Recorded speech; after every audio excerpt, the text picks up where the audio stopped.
Stories. I am your host, Wendy, and I have Lauren with us today, and I am really excited about her topic. I'm going to let her talk about it, but I think that this is something that I know in my pediatric classes is a challenging topic because it's thinking differently than what a normal, I don't want to say what a normal OT would, but it's you have to have a different mindset. Yes. When you're engaging in this. So, what is your topic? Yeah, so my name is Lauren, and my topic is occupational therapy in school settings. So, talking about what is it, what are the benefits, and maybe possibly what could be the future of it in school settings. Oh, I love it. Yeah. I love it. Okay. Well, I'm going to let you take it away. Okay, awesome. So, I found this resource from AOTA talking about what school setting occupational therapy is. It has a higher focus on academics. They also focus on play and leisure, sometimes social participation. Sometimes they can implement self-care skills and then transition and work skills, especially for those older children or maybe those that are transitioning into a school environment that haven't been in one before. Yeah. They also can focus on like activity-based things, environmental analysis, seeing if they maybe need to change it up or modify it. And they're working on reducing those barriers to participating in schools is the huge focus.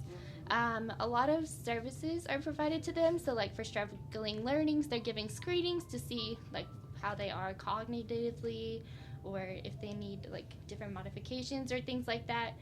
Teacher education, and then helping with problem solving. And then they're working on helping kids in special education programs. So they might have an individualized education plan, modifying the classroom, modifying the curriculum, their accommodations in school, ensuring they have proper access and participation in school.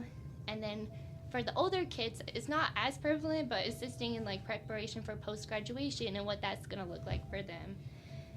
And one thing I just want to correct you on is not necessarily modifying the curriculum, but modifying how it's implemented. Gotcha. Okay, so there's a difference between those two. So modifying, the state gives them a mandate. You have to teach XYZ, just like ACOT does for us in our OTA school. But it's how it's implemented with these students, and then also maybe how it's provided back and how they're tested over it and stuff like that. Right. So, yeah. So I just want to point that out real quick. Yeah, no, that makes sense. They also provide like training and resources for their family members and faculty and how they're implementing these new things with these kids. A lot of them are involved in teams with teachers, the individualized education plan team. The focus that they really highlighted was they're promoting student participation with independence as much as they can be independent in the classroom. Yeah. And they also work with the district. And I definitely think that more and more school districts are understanding the impact or the benefits, let me say the benefits that occupational therapy brings to the school setting. And so new teachers are becoming more and more aware of the adaptations, the different chairs, the different pencil grips, the sensory input, that kind of stuff. So I think that it all depends on what school district you're in. Yeah. Some are really great. Some teachers are really great. Some teachers are old school and they don't believe, Right, yeah. I think that's really good that we're getting more to a place of like acceptance of OT in schools because I hope so. it needs to be there. Like they're there so much of their time. Like most kids are in school longer than they're with their parents. So like it's really important to have that in their natural environment. Support. Yeah, have support for sure. Yeah, I agree with that. And I know that the laws are so important. So do you want to talk a little bit? Well, I don't know. Did I advance you further? Oh, no, that's great. That's fine. The only thing I was going to talk about was funding, but, they get it from the school, federal funding. Some of them have Medicaid for IEPs, but other than that, it's pretty much it. But, yeah, there's a lot of different laws. I didn't know that there were so many, Yeah. but the first one I learned about was IDEA is the acronym. It's Individuals with Disabilities Education Act. Yeah. And it just is saying that children are entitled to, they call it a free and appropriate public education, and they have to be able to do it in their least restrictive environment. So everything has to work for them based on like what they are able to function with. Maybe they have a disability or something like that. And this is what lays out the framework for IEPs. Yeah.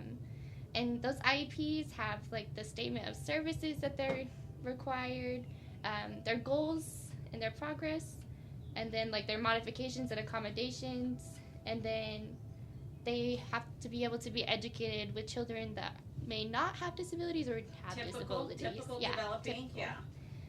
And then I didn't know they had to fit under the 13 categories, which is specific learning disabilities, speech or language impairment, other health impairment like ADHD, autism spectrum disorder, intellectual disability, emotional disturbance, developmental delay, multiple disabilities, hearing impairments, orthopedic like bone impairments, and then visual impairments, TBIs, and deaf and blindness. Yeah. Which is like, it's a big span, but I don't think it encompasses everything. Yeah, and I think that it's important to understand that some of these conditions you can what's called graduate out of special services. My son was classified as OHI, other health impairment. Okay. And so because he has cerebral palsy, and so he never like got rid of that. Versus like if speech, if your articulation, if you got that medical diagnosis, you can potentially graduate out of that and no longer get those accommodations, right? Yeah.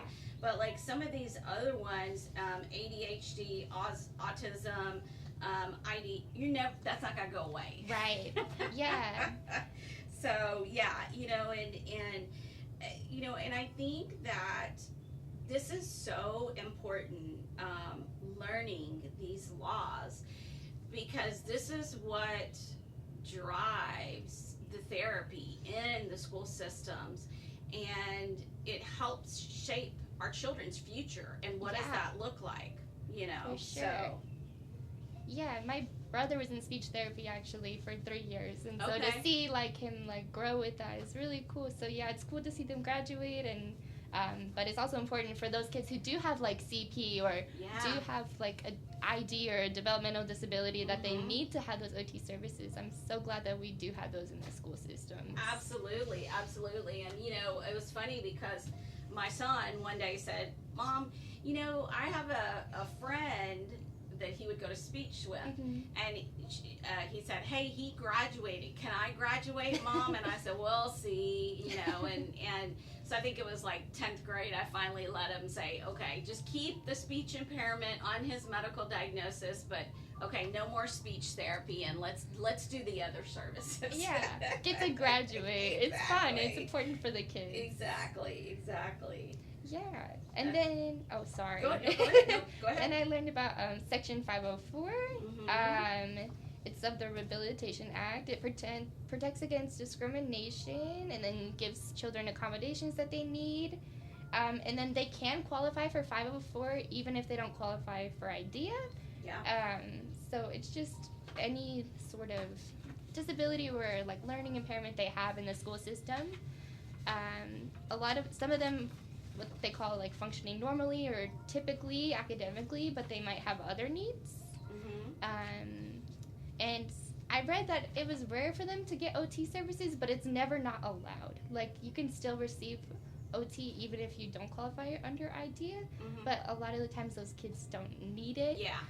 But sometimes it is available for them to be able to have OT services. Yeah. And I think that in the school setting, OTs are there's so little time, Yeah. so many students, and so they can maybe consult with a teacher to provide education to the teacher to help those children that you were talking about. But they are run really ragged.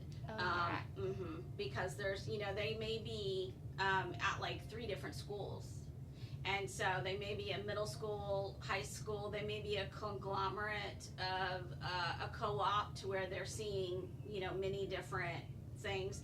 So I think that, you know, it's really challenging for sure to provide the services. And, you know, at the end of the day, it is a government entity that does not pay a lot of money. Yeah.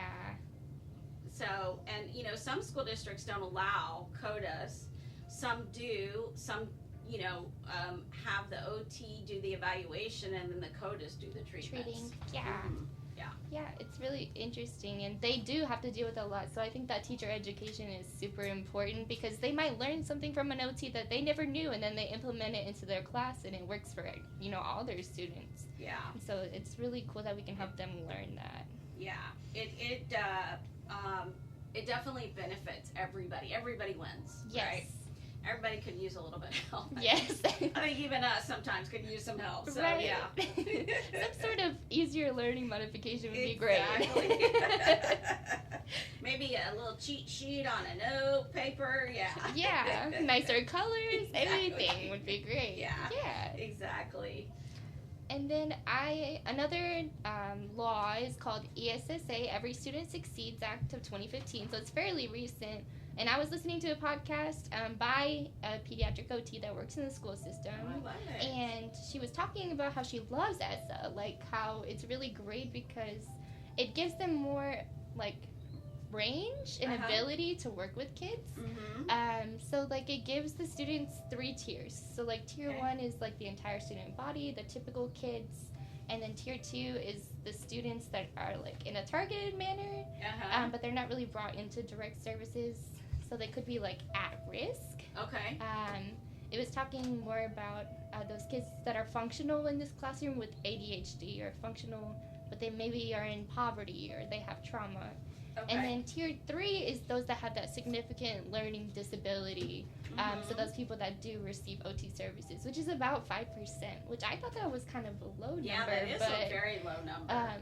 Yeah, but I thought that was really interesting. Yeah. And they say that ESSA works on pushing for a collaborative approach with students.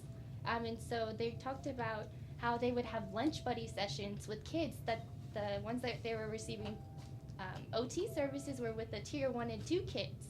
And so they were able to participate socially with students that maybe don't have disabilities.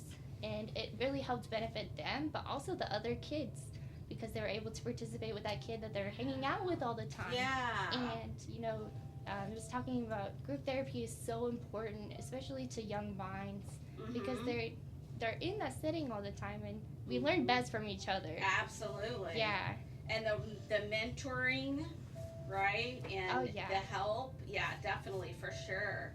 And, you know, like you said a few minutes ago, you're in that setting for so long, you know, 8 hours a day, 9 hours a day, I don't know how long it is, but it's a lot. So long, yeah. And, you know, and so just like they say, you spend more time at work than you do with your family. Yeah. You know, so it's the same kind of thing. And so you want them to be as active as they can be. You want them to be as successful as they can be. So what does that look like for each kid? You know? Yeah.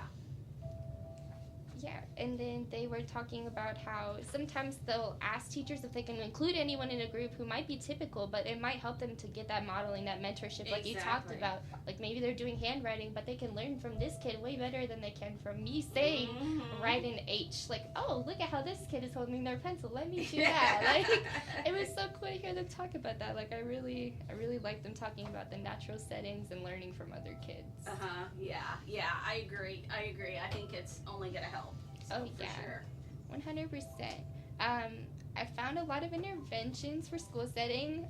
Handwriting without tears was a big one that was talked about. It's really cool, like working on those pre-writing strokes also. Yeah. A lot of them in schools are partnered with SLPs. They do a lot of work together, especially in group therapies. Okay. I saw something that was talking about Fine Motor Olympics, so like they were playing games, so like as an Olympic thing, but with their hands. I was like, that's so fun. I love it. And this was like in a special ed environment. They were talking about working with like visual perception, with crosswords, word searches, mazes. tanagrams, origami for the more Oh, advanced I kids. love origamis. Oh yes, They're great. It's so fun. I think it involves a lot of It's work. Cognition, thinking, processing, fine motor, gross motor, visual motor, right? It's so much in one. It's like the perfect art. Exactly. Although I stink at all of them. yeah. I'm not very good at either. I can barely do the fortune teller. That's great. Yeah. And then it said they also sometimes do the sensory brushing in schools. Mm-hmm. Again, since they are in a school setting, they work on attention to task. And sometimes they'll give them like different seats, like a ball or something that they can use for that sensory stimulation.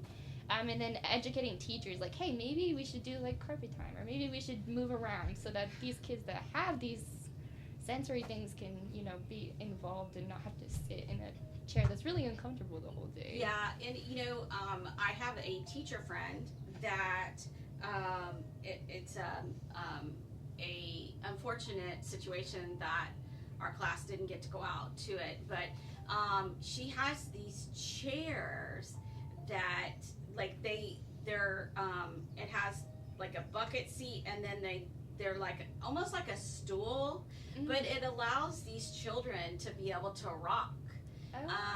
And so like kids that don't have accommodations, like anybody can have any of those. She's very receptive to that kind of stuff. Now, I don't know whether the school paid for that, or if she paid for it. She sees the benefit that it makes for these children and how much more successful they are. So I wouldn't be surprised if she bought some of those by herself. But, unfortunately, we do have, Robin Hood in the state of Texas, and some school districts can barely afford books. I don't know, like if you think about Abbott Elementary, the show, that is a real life situation that happens in a lot of different school systems and stuff like that. And they can't afford the basics, much less any more of this like high tech. You put therapy on any device or anything, I think that jacks up the price. Oh, 100%. So you're like, okay, well, like how does that work? So I think that, in the perfect world, every child would have what they needed. It doesn't work that way, but that's the perfect world, right? That's what we want. Yeah. So. I think it does come down to money a lot, and it's unfortunate, and I wish it wasn't that way, and that every district had available opportunity. But I think, again, as we move more modern towards OT and we accept it as a whole, hopefully that will help with that. But I hope so. God can only tell. Exactly, for sure. And then they talked about holding workshops for parents and teaching personnel to learn that parent education, and then just training teachers. I love that. Is somebody doing that? The ones that I listen to their podcasts, they sometimes they have workshops for their parents. I don't know exactly what school they were working at, but their podcast is really cool. I would definitely recommend it. Okay. It was called, let me find the name exactly. It was by Mrs. K.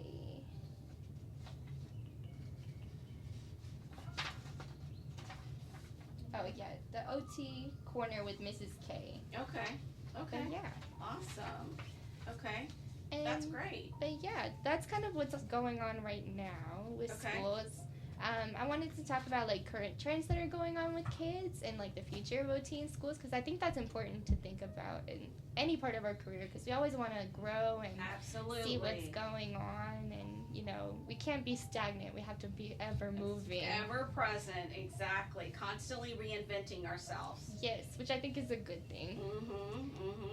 Doesn't give you time to get bored. No, which is good, because I don't like being bored.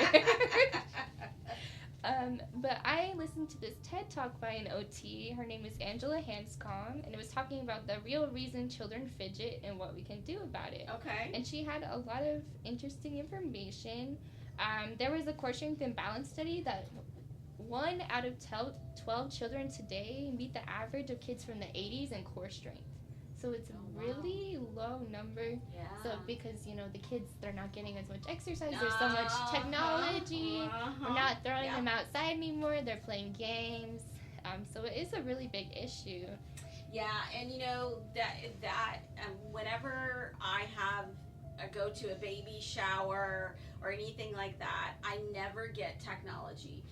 Any young kids, I buy Legos and I buy stuff that allows them the opportunity to be creative, because parents these days, a good majority of them, here you go, here's the iPhone, here's the babysitter, let's watch this so we can have a peaceful dinner. And I just don't agree with that at all. But it is what it is. And so they're losing a lot of these skills. And I can see the day, maybe in your career, that you're having to work with these kids to teach them about fine motor and visual motor, because schools are limiting recess. So, and then the advent of the iPhone, kids are getting them earlier and earlier. There was some kids in my school district, they got them in second grade. Wow. Why do you need a cell phone in second grade? You don't. You're either at school or you're at home, period. Right. But so I could see a day, right? And so there's a lot of skills that we learn as children. Playing house, playing teacher, playing doctor. We learn to communicate. We learn a lot of different things throughout those activities. And so if you're not engaged in those activities, what's going to happen to you? How are you going to develop? How are you going to develop those social skills that are needed? Yeah. Not going to. And I'm doing clinicals at Bezos right now, and I've discussed with the supervisor, these kids are COVID babies. Yes. They don't have that communication. They had to learn how to get out of their box and communicate with other kids. So it's definitely a huge issue right now. She also talked about there's 3 current trends that have happened in the last 30 years. It's their inability to pay attention, which is really true. Yeah. Their spatial awareness, there's a lot of issues with that, and a lot of them get easily frustrated. And I think that happens because of that gratification with technology. Instant gratification. Instant gratification. Yeah, I agree. So she was kind of talking about how their vestibular system, they're not moving, they're having this sedentary lifestyle with technology, and it's really harmful for these kids. They need to work on staying in the seat without falling out, because a lot of them were falling out of their chair in this school, self-regulation tactics. Some of them, their eye muscles, if you're just staring at a screen, you're not learning how to read and write and control your visual motor. Yeah, I can definitely see that for sure. And she was saying kids need play, you were saying. She was talking about the limit on recess. 20 minutes for recess is not enough for a kid. And a lot of the times it's it could be once a week or once every other day or something like that. But and this could be a whole topic in itself, does the state know what's best for us in limiting, and making teachers teach to these tests that supposedly demonstrate their academic performance when it really doesn't. You're teaching to the test. Right. So, definitely can see that for sure. I agree. It's definitely a huge topic of the teachers, it's not their fault that they only get 30 minutes of recess. The teachers have to teach all this information. I'm but you're in kindergarten. You should be learning how to play. You should be learning how to socialize. You should be learning basic skills together, and it's just not happening anymore. And which is kind of sad. Yeah, I had wanted to be a teacher before this, so did you? Yeah, so You dodged a bullet. I did. Just kidding. No. Just kidding. But I think it's a good thing that we need to get back to play. Yes. Play can help us, generate attention, be better at attention. And to be able to pay attention, they have to be able to move and play, because they're moving in their seat, because I didn't get to go to recess and run around and tire myself out. And she was talking about the concept of making adults gasp. Like, kids should be able to learn, like, climb up a tree and learn, oh, maybe I shouldn't go that high next time. Or, like, I can't swing on monkey bars. I need to learn how to do that. Like, Yeah. you know, we should let kids get dirty and fall and learn, because otherwise they're not going to learn how to do those things. They're not going to have those natural skills. consequences. Yeah. Yeah, I agree with that statement. And then the last kind of topic I want to talk about is the possibility of implementing mental health into schools for OT. There was a study called Perceptions of Occupational Therapy Involvement in School Mental Health. And according to the National Alliance on Mental Illness, 13% of children between 8 and 15 experience mental illness severe enough to interfere with participation. And that increases to 21% from 13 to 18 years of age. Wow. So it's a lot of children That's that a are lot. doing, feeling those and experiencing mental illness that's severe. Yeah. And from these statistics, it's estimated that about 10 million students from K through 12 would benefit from professional mental health assistance. And that's a Wow. lot of kids. Wow. Now, when was this study done? This Do you study, know? yes, I believe. I'm just curious. Oh yeah, of course. Because, if you think about the ramifications of COVID, Yes. how does that factor into stuff? Yeah. I think that, in thinking, right, we're research based. And in thinking about, like, if I had to research, what would I want to research? I would definitely research the effects of COVID on the generation that you are talking about. We had a group of students who graduated from our program that were the COVID students. Yeah. And another faculty member was saying that she read a study and it talked about how these individuals who went through school during that time that were virtual didn't score as well on the board exam and stuff like that. So I think that's definitely interesting to learn about. Yeah, so that study was actually done in 2017. I have more recent statistics from 2024, actually. Okay, great.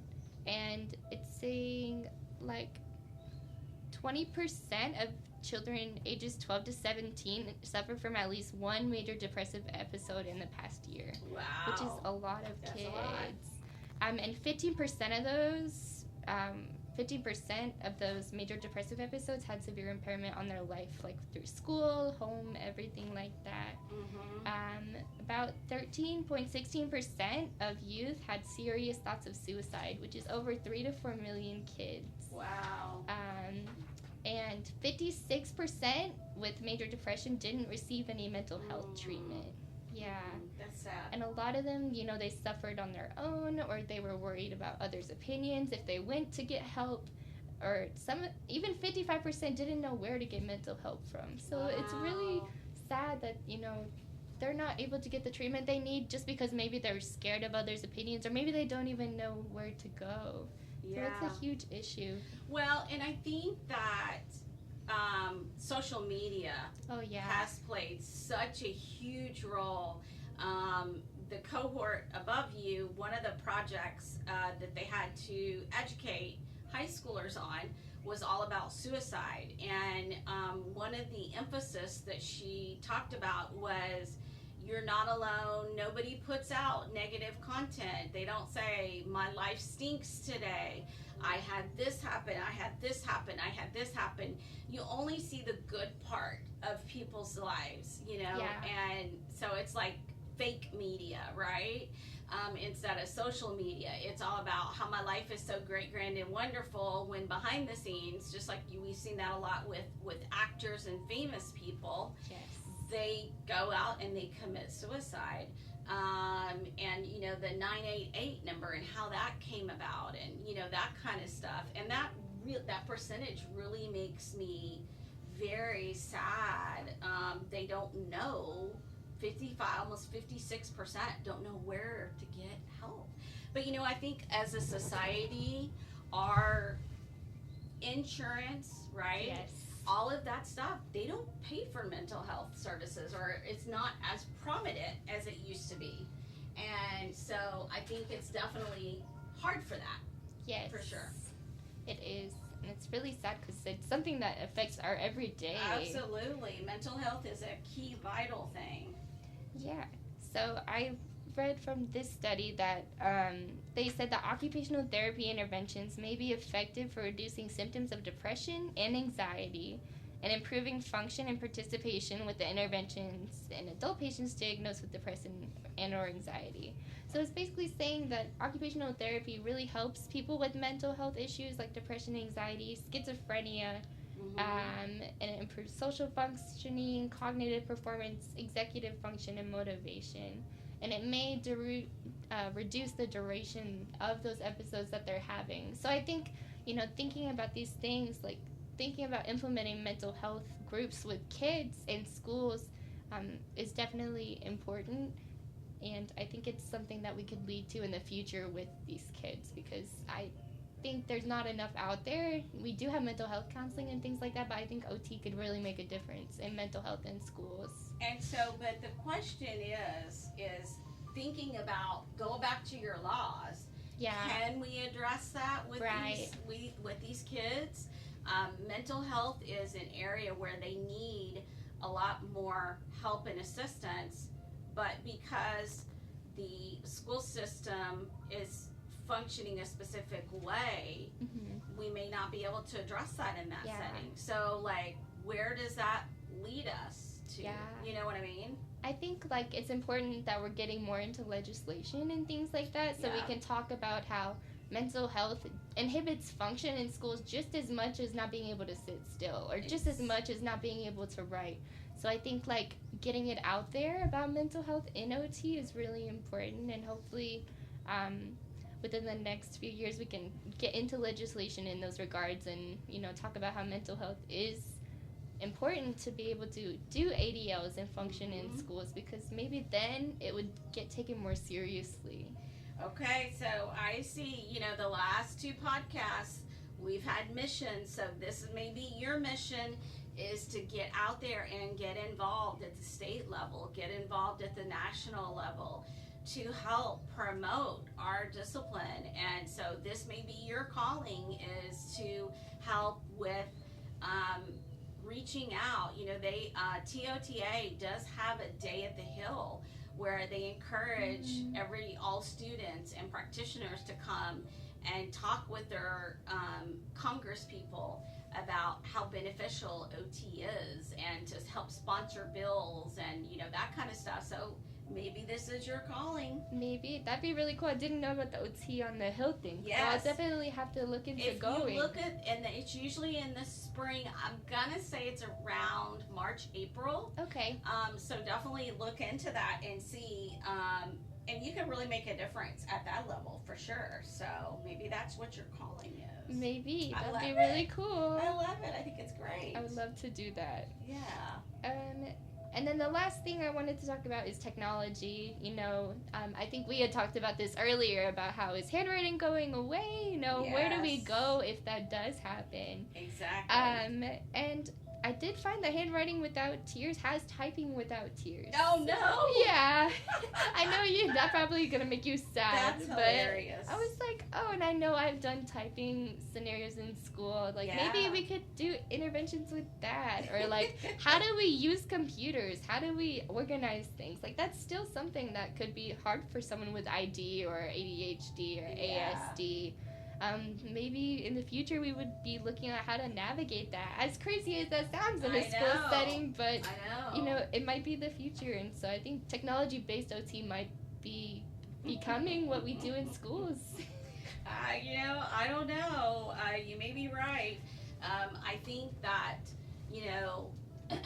I don't know if you're younger than I am, but whenever I need technology help, who do I go to? I go to my son. The younger generation knows so much more than I ever did. Yeah.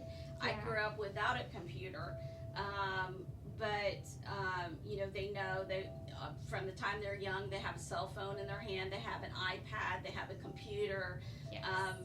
A lot of schools nowadays actually allow students to, or they assign students not MacBooks, but Chromebooks. Mhm. And so that's part of the school district, and so they, do that. So that's definitely, potentially something. Again, it all comes back to how can we tie that to the bills, Right. that the laws that allows us to be able to do that in a school setting. Yeah, we gotta advocate for our profession for Mhm. sure. Yeah.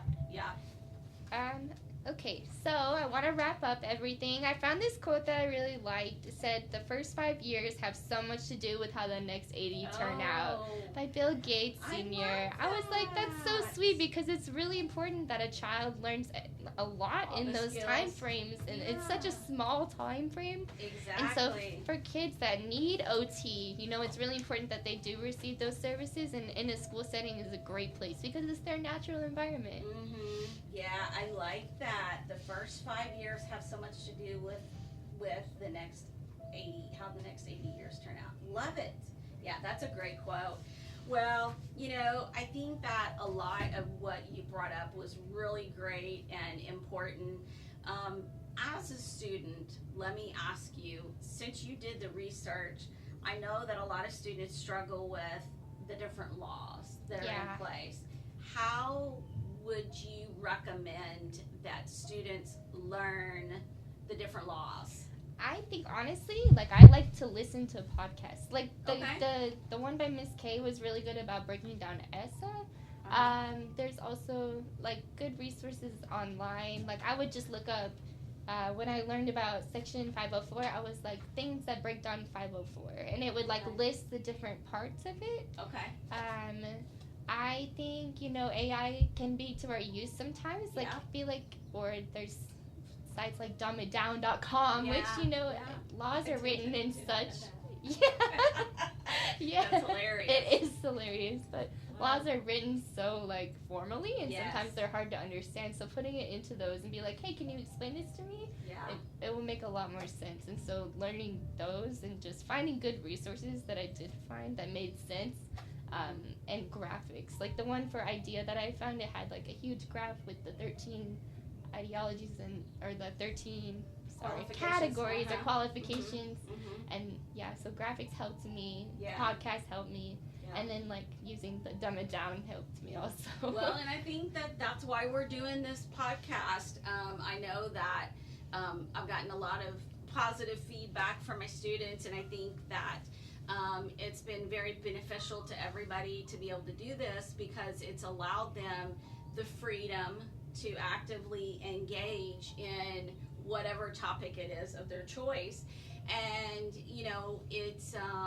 it's been a lot of fun being able to discuss different stuff, and especially since y'all are in your first semester Yes. in school, how things are going, and I'd definitely be interested, your last semester, not field work too, but your last semester didactic work, if we could compare and contrast, right? And see, okay, this is where you were first semester. Let's listen to that now. Let's listen to how you are now and how you're able to talk, to see the level of growth that you've gone through. I definitely think that would be interesting to do. But okay, well, awesome. Well, thank you so much for coming on. You guys gave all the knowledge and information